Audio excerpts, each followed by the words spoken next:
let him tell you about this affair that happened in Greig back in 1859. Where did all these books go? Well, I just thought they Whoever should was come out. foolish enough to write all these. You don't mind if I sit there? No. No, sit. Well, start off with officers and members of the Historical Society and friends. During this period that we're talking about, 1859, about that same decade, the Irish were coming over shiploads caused by what was called the Great Hunger. And this particular night in New York City, two of them, we'll call them Pat and Mike, what else would we call them? Were sleeping in a motel in downtown New York City.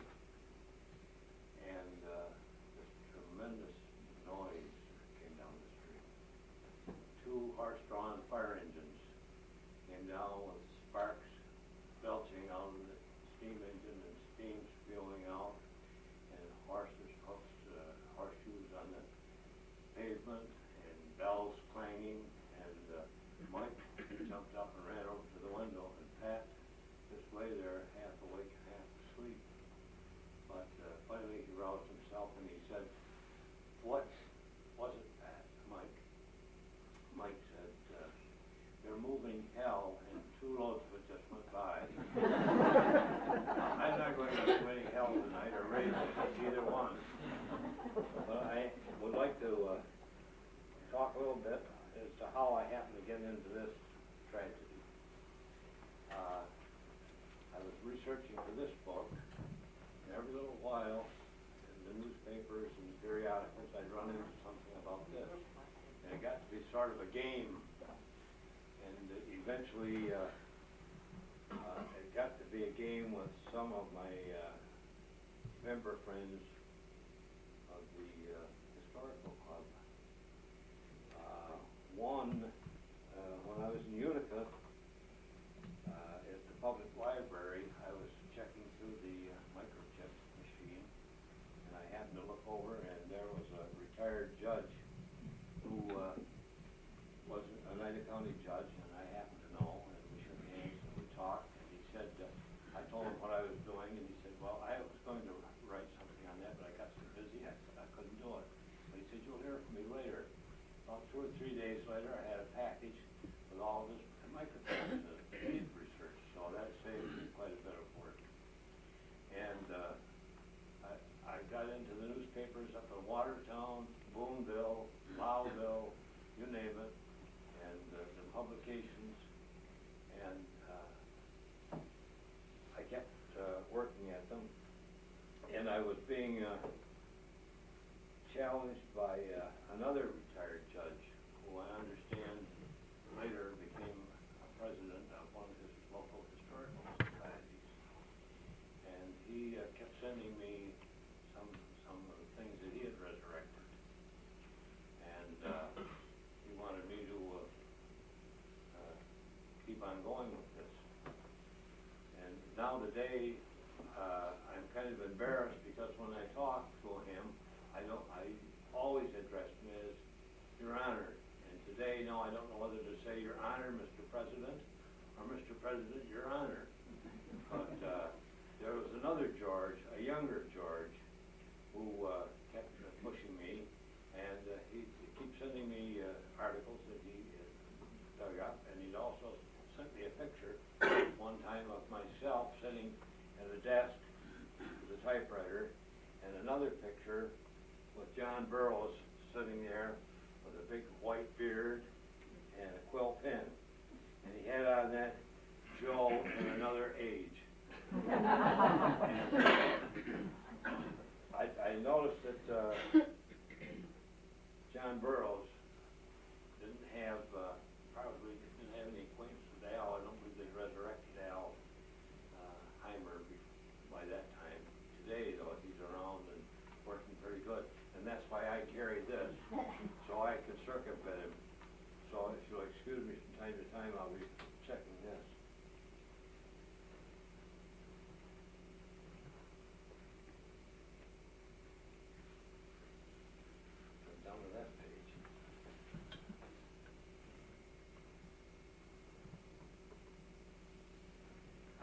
difficulty after I finished this book of arriving at a title.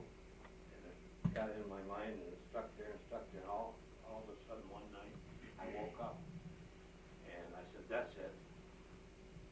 The Greig affair. It popped up just like that, and the 1859 tragedy followed. I didn't run around hollering Eureka. I just was satisfied that I had gotten the title for it. On September 1860, Judge Henry Turner convened a grand jury, Lewis County, for the possible indictment for murder of Mrs. Fudge. And the following here that I'm reading is a part of his admonition to that grand jury. In conducting this case, gentlemen, I charge you to lay aside all prejudice, passion, feeling, or opinion which you may have heretofore found from common report. The efforts of the friends of the accused or his enemies, or by perusing the various pamphlets which have been circulated broadcast over the county, and to carefully and strenuously see to it that no element of partiality or bias creeps into your individual deliberation or judgment upon this case, as it shall be presented to you. If private malice, hatred, or opinion sways your minds in arriving at a conclusion, so far as is required by your duties, either a great wrong and terrible injustice to the accused or to the majesty of the law. The grave magnitude of the case calls for a solemn and careful discharge of your duties. Now, prior to this 1860 convening, September 1860 convening, another judge, Judge Leroy Morgan from Onondaga County, had convened a grand jury in Lewis County. But unfortunately, or fortunately, whichever, two of the prime witnesses from New York City, Dr. Alonzo Clark and Dr. Vincent Mott, didn't get here on time, so the grand jury just recessed, and it was carried forward to 1860 when Judge Turner convened the second one.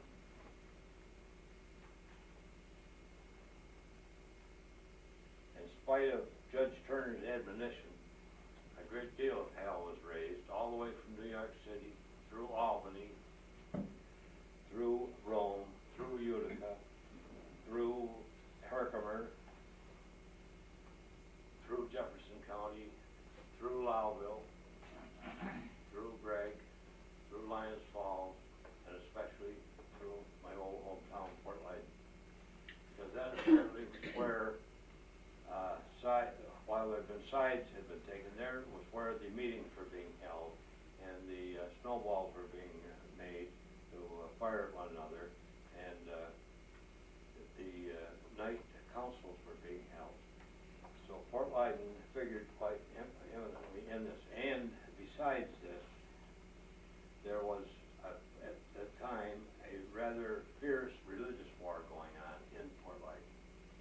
It happened that there were two sects that were occupying the Congregational Church, and one sect was affiliated with the Reverend Budge, and the other wished to have a minister that was more like the abolitionist at the time, Garrett Smith.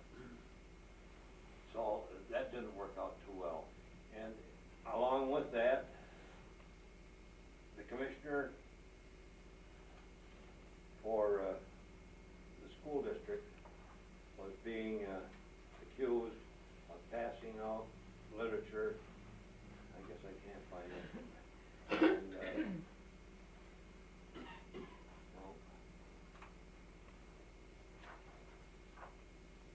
But he had printed up a document, a flyer, and had that posted, and he did a little something different than today when during our politics and our electioneering, when one person is accusing the other, they never notarize anything, so that we don't know if they're telling the truth or not. But this school commissioner notarized his flyer when he put it out, that he had nothing to do with any of this. And I think he was later elected as school commissioner.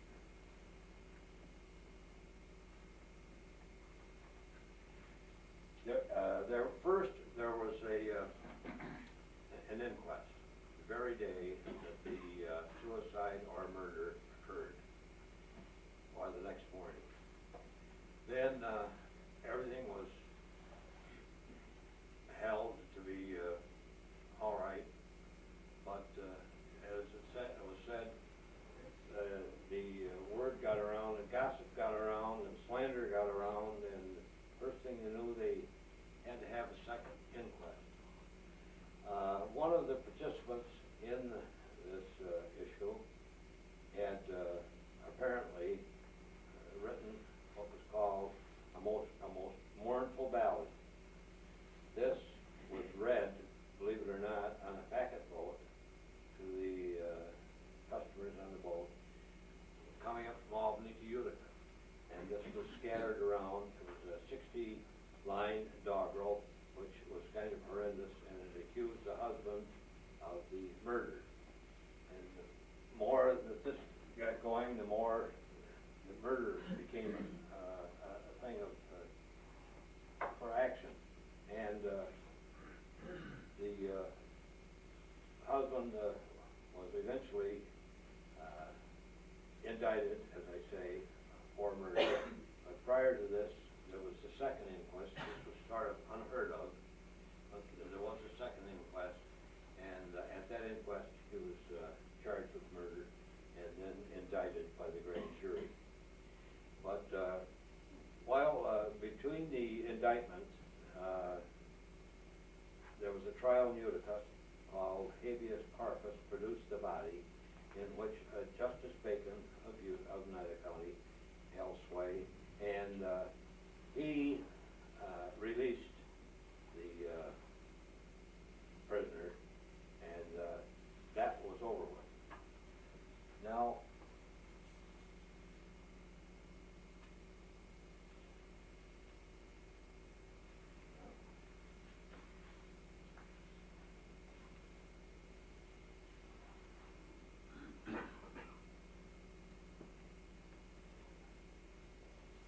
after that trial and the indictment of the grand jury in Lewis County, the trial for murder was held at Rome, New York. Rome at that time was a village, and it was the only time that it had two murders on the docket at the same time.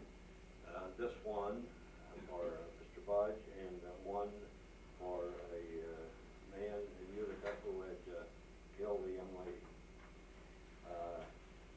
This was just canceled out when Judge William Allen, who had the trial, decided that there wasn't enough information to hold the prisoner, and during the course of the trial, he just declared the prisoner free. He then sequestered the jury, and they went on from there. After that, there was another trial that was held, and it was held according because of this mournful ballad. The trial was